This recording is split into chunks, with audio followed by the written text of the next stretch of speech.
حضرت ابو سعید خدری رضی اللہ تعالی عنہ فرماتے ہیں کہ رسول اقدس صلی اللہ علیہ وسلم نے فرمایا، سابقہ قوم میں ایک آدمی تھا جس نے 999 آدمی کو قتل کیا تھا۔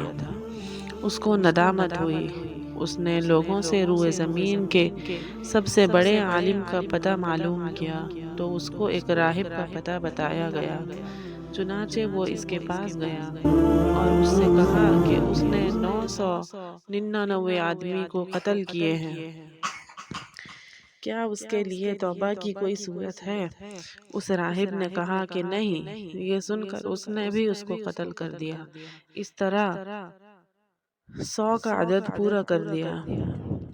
پھر اس نے لوگوں سے روئے زمین کے سب سے بڑے عالم کے بارے میں پوچھا تو لوگوں نے ایک عالم کی طرف اس کی رہنمائی کر دی۔ چنانچہ وہ اس کے پاس گیا اور اس سے کہا کہ اس نے 100 جانیں قتل کی ہیں، کیا اس کے لیے توبہ کی کوئی گنجائش ہے؟ اس نے کہا کہ کیوں نہیں، بالکل ہے، بھلا اس کے اور توبہ کے درمیان کون حائل ہو سکتا ہے؟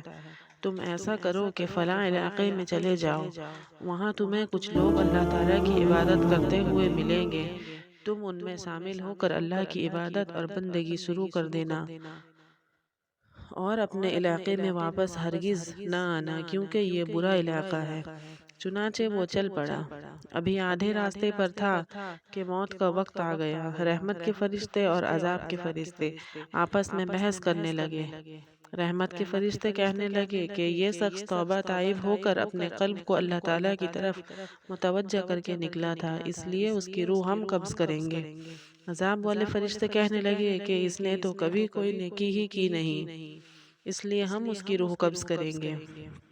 پھر ایک فرشتہ انسانی صورت میں آیا اور اس نے ان کے درمیان محاکمہ کرتے ہوئے کہا کہ دونوں زمینوں کے درمیان کا فاصلہ پیمائش کرو اور جس طرف زیادہ قریب ہو اس کا حکم لگایا جائے گا۔ چنانچہ جب پیمائش کی گئی تو اس زمین علاقے کے زیادہ قریب پایا گیا جس طرف جانے کا وہ ارادہ رکھتا تھا۔